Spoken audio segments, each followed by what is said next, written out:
tema da palavra hoje é: a vida é frágil. Vamos ler Tiago 4, de 13 a 15. Tiago 4, de 13 a 15. Escutem agora vocês que dizem: hoje ou amanhã iremos para a cidade tal, e lá passaremos um ano, e faremos negócios e teremos lucros. Vocês não sabem o que acontecerá amanhã. O que é a vida de vocês? Vocês não passam de neblina que aparece por um instante e logo se dissipa. Em vez disso, deveriam dizer: se Deus quiser, não só viveremos, como também faremos isto ou aquilo. Amém? Até aí. Alguns dias eu tive pneumonia. Nunca havia ficado internado. Né? Eu nunca fiquei no hospital desse jeito que eu fiquei esses dias, né? E dessa vez eu precisei ficar. Mas graças a Deus foram poucos dias, né? Fui muito bem tratado, aleluia. E com o apoio da família, até exagerado, pessoal, né? Mas aleluia. E coberto de orações pela intercessão. Né? Glória a Deus, né? Então eu já estou bem. Mas esses momentos a gente pensa na maravilha e na fragilidade da vida, né? A vida é um milagre, né, que a ciência não explica, né, não entende como a gente existe, na verdade. Né? Supõe, tem teorias, mas não sabe. E é um milagre de Deus que Ele nos dá e mantém a vida. Né? Mas também a gente fica pensando como ela pode terminar de repente. Né? Efésios 5, 15 e 16 fala assim: portanto, tenham cuidado com a maneira como vocês vivem, e vivam não como tolos, mas como sábios, aproveitando bem o tempo, porque os dias são maus. É natural a gente fazer planos, né, para a família, a vida profissional, estudo, viagens, né? E é bom que a gente faça mesmo, né, planos. Só que a gente tem uma ilusão de controle, né? A gente pensa que está no controle de todas as coisas, né? É a gente que vai determinar tudo, mas com certeza não é assim, né? Mateus 6, 27, aqui é Jesus falando: quem de vocês, por mais que se preocupe, pode acrescentar um côvado ao curso da sua vida? Né? Por mais que a gente se preocupe, por mais que eu, né, busque recursos, atalhos, sei lá, como é que eu vou aumentar a minha vida que seja por um pouquinho? Né? Deus é que determina, né? Jesus nos ensinou que não devemos ficar ansiosos pelo futuro. E muita gente confunde isso com não ser previdente. Está muito errado, na verdade.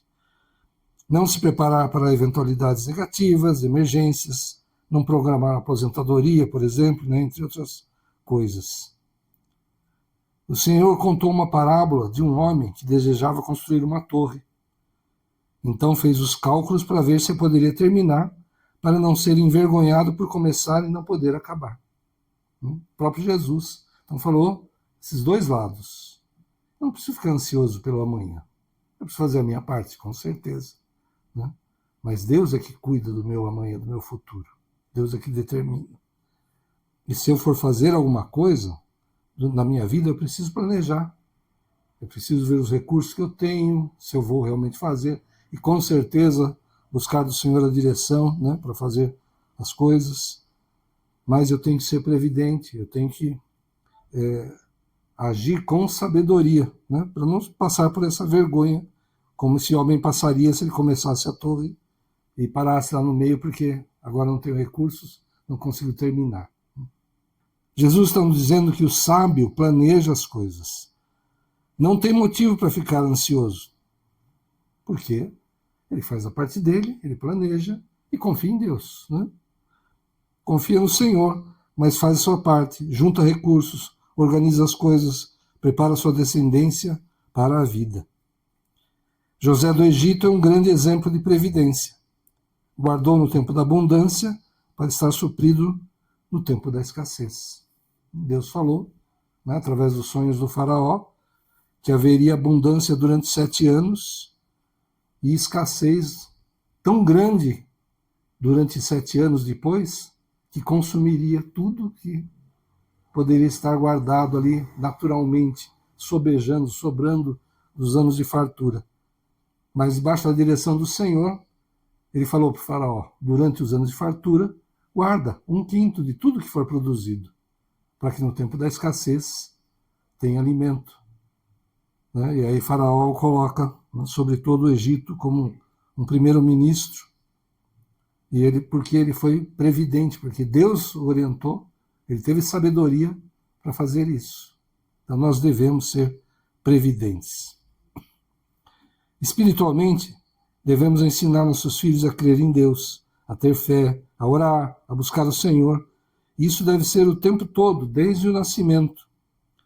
E é a melhor herança que podemos deixar para nossos filhos. Né?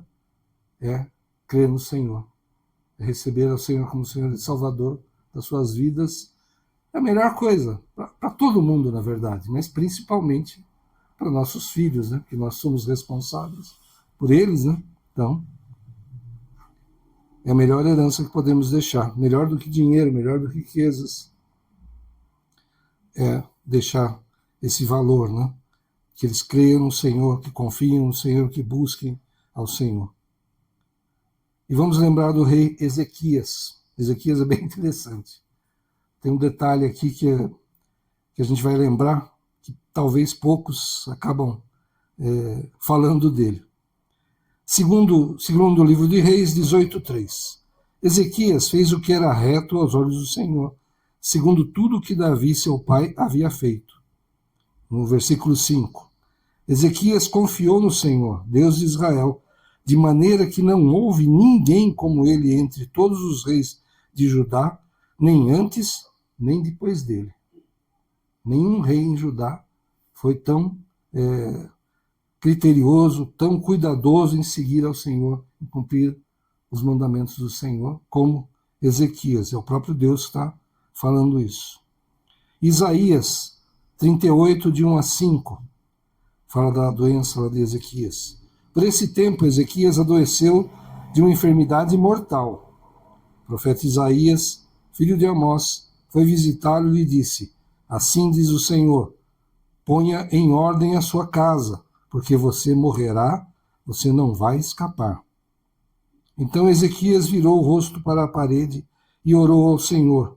Ezequias disse: ó Senhor, lembra-te de que andei diante de ti com fidelidade, com coração íntegro, e fiz o que era reto aos teus olhos. E Ezequias chorou amargamente. Então a palavra do Senhor veio a Isaías, dizendo: vai, diga a Ezequias, assim diz o Senhor, o Deus de Davi, seu pai, ouvi a sua oração e vi as suas lágrimas, acrescentarei 15 anos à sua vida. Aleluia. Deus ouviu a oração de Ezequias e acrescentou 15 anos de vida. E o que fez Ezequias? Logo depois, olha só, vieram mensageiros da Babilônia trazendo uma carta e presentes do rei da Babilônia a ele pela sua melhora, ou seja, é logo depois que ele sarou ali, né? E Ezequias ficou todo animado e levou esses mensageiros da Babilônia para ver os tesouros e mostrou todos os seus tesouros, tudo que havia de precioso ali no palácio, no reino, ele mostrou os mensageiros da Babilônia. E o que aconteceu? Isaías lhe diz que virão dias em que tudo será levado para a Babilônia, até os filhos de Ezequias. Então vemos que Ezequias foi o melhor rei em Judá, o reino do sul, né? Seguiu tudo o que o Senhor determinou, viveu milagres, livramentos poderosos, ficou enfermo, mesmo sendo alguém que servia ao Senhor dessa forma, ele ficou enfermo de uma doença mortal, né? E o Senhor o avisa para colocar em ordem a sua casa, pois ele morreria daquela enfermidade. E vamos entender, né? Deus não estava fazendo um terror, não estava querendo terrorizar Ezequias, você vai morrer. Não. Ele estava avisando Ezequias, põe em ordem a tua casa. Essa doença, você vai morrer dela. Então o que você deve fazer? Organiza a tua família, os ministros, a sucessão, como vai ser. Tudo que você tiver de pendência, acerta, resolve tudo, deixa tudo em ordem. Você vai morrer e vai deixar tudo organizado, essa passagem, essa transferência do reino será tranquila, sem problemas, sem ressaltos, sem surpresas. Né? Deus está falando para ele isso, para que ele organizasse tudo para que não houvesse problema em nenhuma área da vida dele. E, na verdade, quase ninguém tem essa possibilidade, né?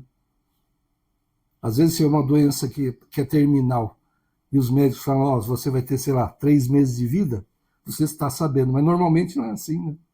De repente, o sujeito morre, né? E deixa lá a vida dele, as bagunças, a casa desorganizada para trás, para quem ficou, né? Se virar dar um jeito. Então,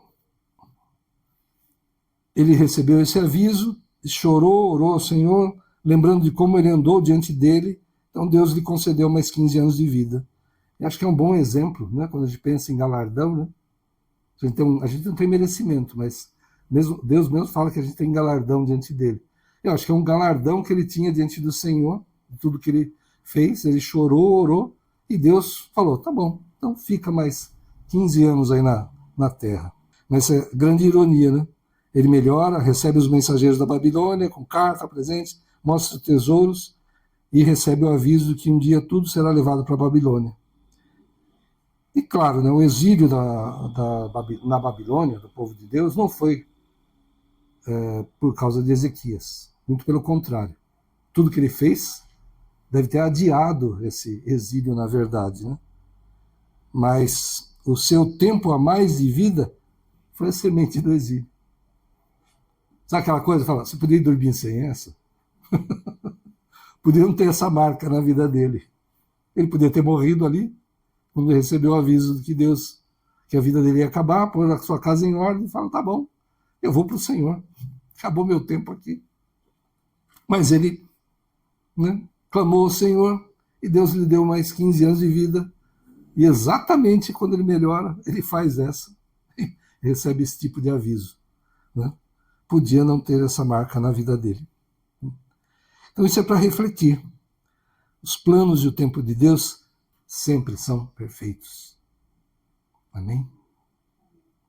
Então a gente precisa tomar cuidado até com o que a gente pede ao Senhor. E sempre que a gente pedir alguma coisa, sempre que a gente clamar por algo, terminar assim, Senhor, mas que não seja feita a minha vontade, mas a tua.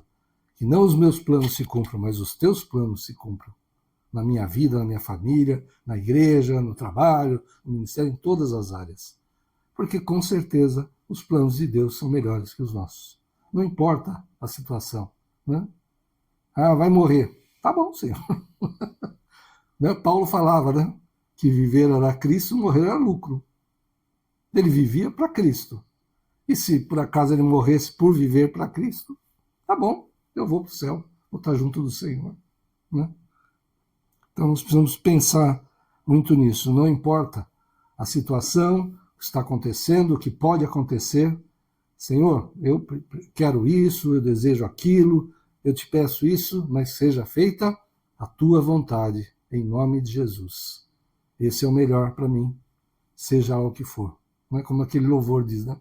Se a porta abrir, amém. Se não abrir, amém. Deus continua sendo Deus. Ah, se eu ficar enfermo e for curado, glória a Deus. Mas se eu também não for, glória a Deus também.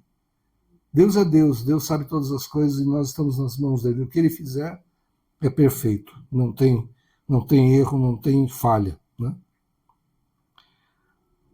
Então, nas nossas vidas, tudo isso nos mostra que devemos sempre conduzir nossa família para Deus e conforme a vontade de Deus. É o melhor que nós podemos fazer por aqueles que nós amamos. Né?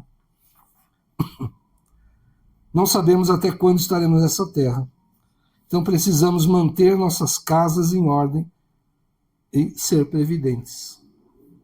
Muito pelo contrário daquilo que pensa, não, cada dia cabe o seu mal e não vou ficar ansioso. Eu não tenho motivo para ficar ansioso. Se eu sigo a vontade do Senhor, eu não tenho motivo nenhum para ficar ansioso. Eu faço a minha parte. Eu quero ter sustento na minha casa. Eu trabalho, eu tenho um negócio. Eu faço a minha parte. Né? E Deus abençoa. Deus coloca a mão dele. Né? Deus sabe de tudo que a gente precisa. Né? E quando a gente busca o reino dele, em primeiro lugar, e a sua justiça, essas coisas nos são acrescentadas. Nada vai nos faltar. Ele é o Deus provedor, ele é o nosso bom pastor. Né? Então, eu não tenho motivo para ficar ansioso, mas eu preciso ser previdente, eu preciso planejar, eu preciso fazer a minha parte, eu preciso trabalhar, eu preciso estudar, preciso prover a minha família da melhor forma que eu puder. Por exemplo, né, algumas coisas. Manter uma reserva financeira para emergências. Algo que eu não vou usar de jeito nenhum, a não ser que seja extremamente necessário. Ah, eu não posso colocar muito. Ok, coloca R$100, R$200 todo mês numa poupança, numa aplicação aí segura, que não desapareça de repente, né? Mas guarda. Ah, durante um ano, se você guardar R$200, você vai ter R$2.400. Ah, é muito, é pouco, mas você vai ter alguma coisa. Né? E se você... É como um seguro, né? Você faz um seguro. Ah, não bati o carro esse ano, que chato, eu paguei o seguro, não bati o carro. Não roubaram meu carro, não pegou fogo, que pena, né? É isso? É assim que você pensa? Acho que não, né? Então, eu vou ser previdente. Eu vou dar um jeito. Ah, eu ganho pouco, corta alguma coisa, pensa, planeja, faz o que for. Precisa ter isso. Uma reserva financeira é necessário, né? Precisa. Não importa o gasto que você tem, dá um jeito. Dá seus pulos, né, como dizem. E faz isso. Por exemplo, entre trocar de carro a cada 2 anos. Tem gente que, né, fica um ciricutico, né? Tem que trocar de carro, porque já tem 2 anos, tá velho esse carro. Vai dar manutenção, vai ter que trocar pneu, vai ter que não sei o que lá e tal. Tem que trocar, tem que trocar. Não, não tem que trocar, não obrigado. Ou você troca de carro a cada 2 anos, ou tem um bom plano de saúde para a tua família. O que você escolhe? Ah, eu vou trocar de carro. Gosto de carro, cheirinho de carro novo. Né? Plano de saúde precisa, a gente não fica doente. Ah, Deus é Deus, a gente não vai ficar doente, não vou precisar disso, né? Vou trocar de carro toda hora que eu puder, mas não, plano de saúde é secundário. Não, né? Eu posso até trocar de carro, demorar um pouco mais, mas eu vou ter um plano de saúde para minha família. Se eu posso colocar meus filhos num curso de inglês, né? Eu vou fazer isso. A gente vê que hoje em dia isso é necessário, né? Na profissão, no estudo também. Vai fazer alguma coisa aí, um mestrado, um doutorado, essas coisas, eles exigem língua estrangeira, você tem que saber alguma. Né? Inglês é o mais fundamental, o mais básico. Então, se você puder colocar seus filhos para aprender inglês, aprender coisas de informática, né? Você precisa, hoje faz parte do currículo necessário para ter um emprego. Né? Então, você pode dar isso dos seus filhos? Providencie. Né? Não gaste com coisas fúteis, né? Coisas que são desnecessárias, em vez de fazer isso, por exemplo. Né? Se eu tenho imóveis, olha só, isso aqui é algo assim, que causa muito problema. Se eu tenho imóveis, eu preciso registrar no cartório de registro de imóveis. Eu preciso fazer o registro deles lá. Porque enquanto eu não fizer isso, não é meu. Ah, tem um contrato de gaveta lá. Morre quem vendeu. Ou você morre, não sei o quê. Aí sobra isso, vai fazer inventário, mó rolo. Né? De repente o imóvel vai para pagar uma dívida de alguém da família anterior, de quem que era dono, porque você não mudou no cartório, está no nome deles. Vai lá. Você provavelmente não vai perder o imóvel, mas vai dar um suador aí para conseguir manter para você esse imóvel, porque você não fez o bendito registro. Ah, é caro e tal. É caro, sim, fazer o quê? Mas quer ter segurança? Quer deixar sua família, né? Pelo menos com algum patrimônio ali garantido? Você tem que registrar o imóvel no cartório. Sabe, é coisa básica, mas que muita gente não faz. Né? O marido e a esposa precisam saber a senha do celular um do outro, precisam saber e ter organizadas as contas recorrentes, saber senhas de banco, saber das aplicações, e o ideal é que seja tudo em conjunto. Ah, não, vou fazer em conjunto com minha mulher, de repente eu me separo. Pô, então, por que você casou? Porque está junto. Né? Se você não pode confiar na pessoa que está com você na questão financeira, você está bem arrumado nesse casamento, né? Então, as coisas têm que ser... É uma só carne, né? Tratar isso, tem que ser o melhor que seja em conjunto, melhor que os dois saibam de todas essas coisas. Eu cuido das contas de casa, pago tudo, está lá mais ou menos organizado e tal, de repente eu fico doente, vamos dizer que eu fique no hospital lá, de um jeito que eu não posso mexer nessas coisas.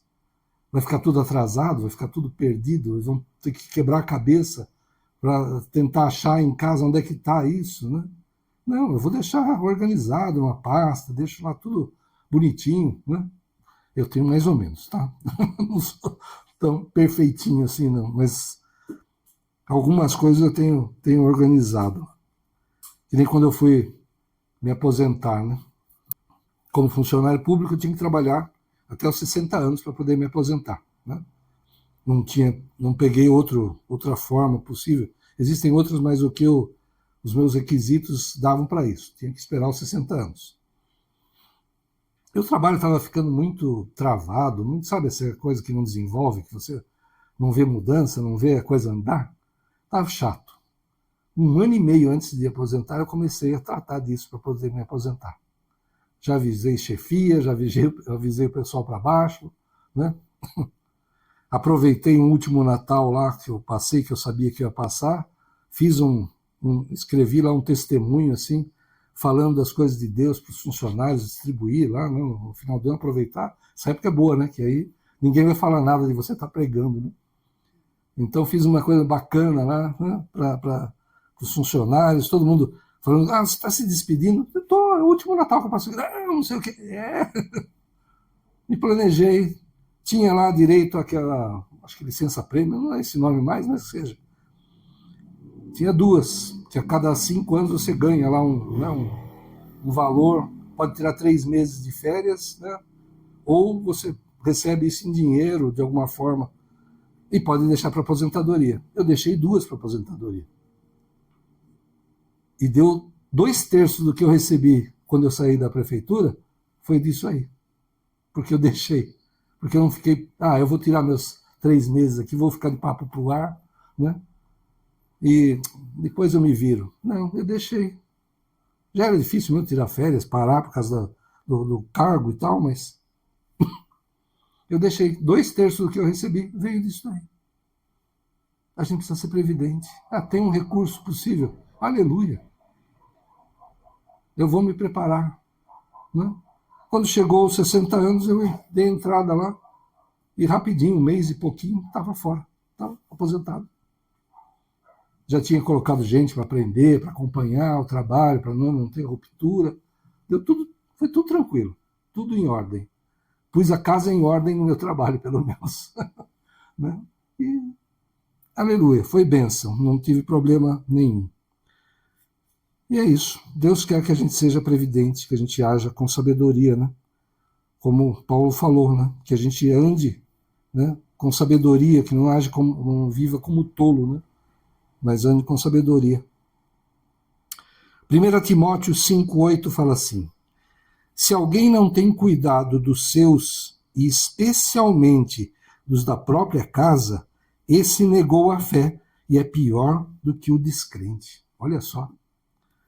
Se alguém não tem cuidado dos seus, e especialmente dos da própria casa, esse negou a fé.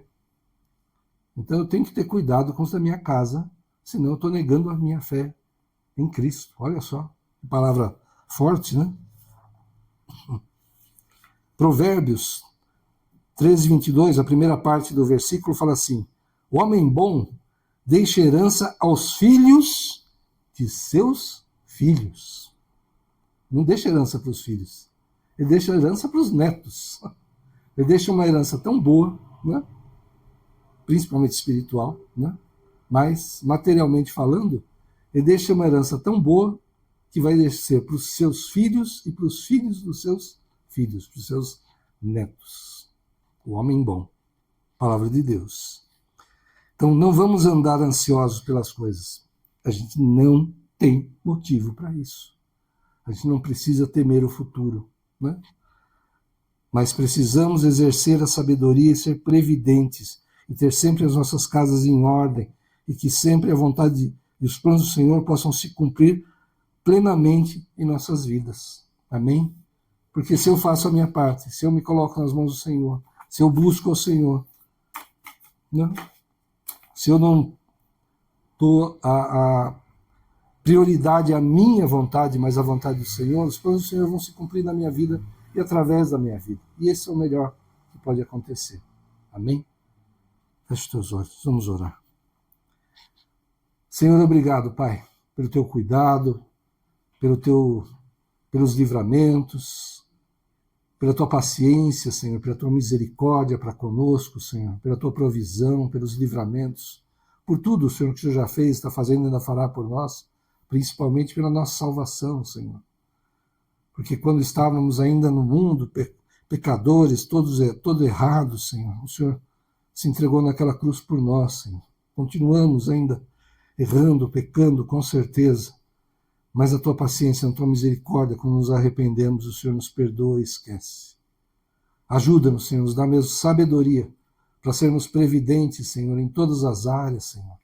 Conduzir nossas casas, nossas famílias, nossos amados para ti, Senhor, em nome de Jesus.